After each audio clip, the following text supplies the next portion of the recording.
Today I want to talk about Dabo Swinney, who had some things to say about a certain 6-0 team, maybe, that might win a Big Ten championship, and maybe they shouldn't be considered for the playoff. We got to talk about it after the bumper. Don't be cornering me. Hold up. Time. You got to help me with that corner What's up, kid folk? It's RJ Young. I am not on a step mill. Consider hitting the like and subscribe button because I upload a video every single day. It's always college football related, sports related. We have a good time. Today, I want to talk about Dabo Swinney's comments on the Rich Eisen show around who should be selected into the college football playoff. And I'm really interested in this topic, and I've been waiting on it basically for Saturday because, well, the 11 a.m. slate of games, not ideal. Like, as I am recording this, Alabama is stomping a mud hole in Arkansas 45-3. And Georgia very much has the Missouri game in hand, really waiting on North Carolina versus Miami to start up. But that also gave me an opportunity to go and do a little bit more diligence on what Dabo Swinney had to say. So I'm going to give you his full comment to Rich Eisen about who should be included in the college football playoff following the championship weekend next Saturday. Said about whether or not you should include Florida, Texas A&M, or say Ohio State, Clemson, Notre Dame. Obviously, that's a tough question to answer in my position because we feel like we're definitely one of the four best teams in the country, and there's nothing that's going to happen in that game next week for Clemson or Notre Dame that's going to change that, in my opinion, and that's based on data. It's almost like you got to have 120 hours to get a business degree, and yet these people over here only need 60 hours to get a business degree. These people over here being Ohio State. I think anytime you step in between the lines, the game of football, there's a lot that can happen. A lot. I mean, heck, in 2017, we lost to a 3-win or 4-win Syracuse team, and they still went to the playoffs. Excuse me. So anything can happen. Guys can get hurt. There's a lot. So I think the fact that we're going to have 11 games as well as the SEC teams, I mean, you look at Florida and Texas A&M and Alabama. I mean, these teams are going to have 11 games this year. It's incredible. And I think the Big Ten had the same opportunity and they chose not to play. And I think the only reason they ended up playing is because of the leadership of the SEC and the ACC and the Big 12 and have demonstrated that we can do it and do it in a safe way. So it's been an unbelievably challenging season, that's for sure. But I think that the committee's going to have some tough questions to answer and things like that, regardless of what they do. Obviously, as coaches, we don't control any of that stuff. So I do think that our team has played incredibly well. We had a double overtime loss at the number 2 team in the country now in Notre Dame, who's a great team, an unbelievable game. Again, no matter what happens for Notre Dame or Clemson, nothing changes in my mind as far as both of those teams being in the top 4. Now, most people are inclined to agree with him on that point if Clemson beats Notre Dame in the ACC championship game, because we would look and say, okay, Clemson was the number 1 ranked team when they traveled to South Bend, but they did it without 3 starters on defense and without Trevor Lawrence. Most people believe, including Vegas, that Clemson is a much better team by about 10 points with the return of those starters on defense and Trevor Lawrence on offense on a neutral site in Charlotte.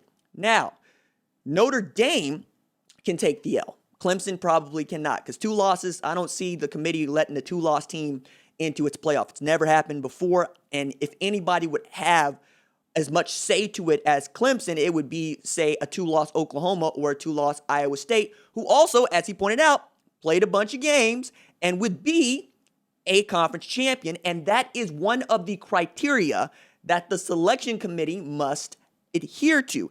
This is why Ohio State, playing 5 games and being admitted to the Big Ten title game, is also on his mind, because I don't think that Dabo wants to smoke from Ohio State. It's just what I think, right? He might tell me that I'm wrong.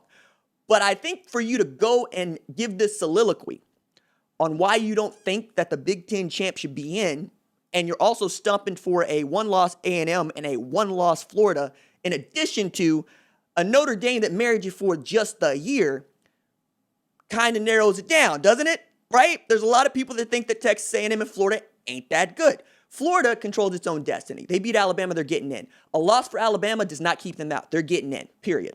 They're dominant.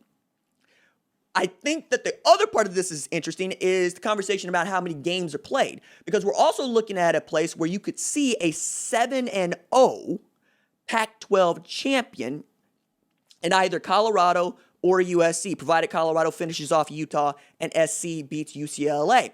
Would they have a claim to a national championship? That is an interesting question unto itself and one that I will answer. But I also want to get at this. The Ohio State Buckeyes lost the game against Michigan, but that also does not change that they would have been the Big Ten East Division champ anyway, because Indiana has a loss that Ohio State gave them. A loss by Ohio State to Michigan doesn't keep them out of the Big Ten championship game against Northwestern. However, a loss in a limited number of games for an Ohio State team that most people believe meets their eye test as being very good would probably kick them out. Now, an undefeated Ohio State at 6-0 with a Big Ten title probably gets in because they meet your eye test, which is just as subjective as it sounds, okay? USC does not meet most people's eye test. Same thing with an undefeated Colorado.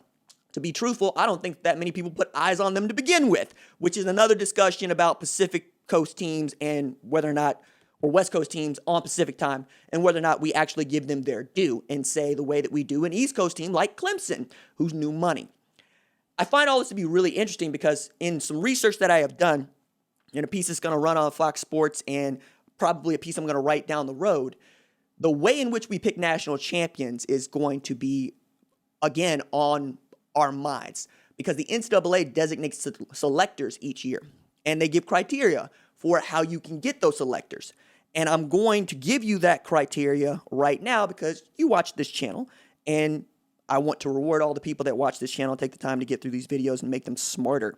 So let's go with this. Excuse me while I pull it up. The criteria for being included in this historical list of poll selectors, NCAA, is that the poll be national in scope, either through distribution in newspaper, television, radio, and or computer online. The list includes both former selectors who are, who were instrumental in the sport of college football, and selectors who are among the bowl championship series selectors. So the NCAA selects the folks that select the national championship, hence the college football playoff selection committee. And we're talking about everything from the Colley Matrix, for which Coastal Carolina ranks number 1, to the Sagarin ratings, right? And on down the list. Now, there have been some that have cycled out and some that cycle in. And you see here how you get included in the list, which kind of leads me to the discussion about whether or not any publication can put out their own list. And they can. Like 2004, New York Times had a top 25 poll that was considered by the NCAA a selector. And if you finish number 1 in any one of those, you could claim a national championship, but you would not be the consensus national champion. Take 2017, for instance. Alabama is the college football playoff national champion and the consensus national champion, meaning most polls pick them, more than 2, right? 2 or 3 polls pick them. Whereas UCF is the Colley Matrix national champion and gets to raise the banner. All of this is interesting, but I also think it's way more interesting that Dabo Swinney is singling out Ohio State, because they barely beat Ohio State last year. If Chris Olave doesn't slip, Ohio State probably wins that game in the Fiesta Bowl, and they're probably the better matchup for LSU. And we all believed going into the season that Ohio State was one of the best football teams in America, hence our eye test. And now that Dabo Swinney has decided to go out there and talk to Rich Eisen about this stuff and let us know how he really feels, I selfishly just want to see this game played. Because I know how this is going to go in Columbus. I know how it's going to go. And I know the clips is going, we beat them once, we beat them again, we ain't forgot about Woody punching one of our guys on the sideline. Like, it's like that. I really want to see this game now. Like, I'm so overjoyed that we have trash talk now in December when the games really, really matter. All right, that's it for me. Doses.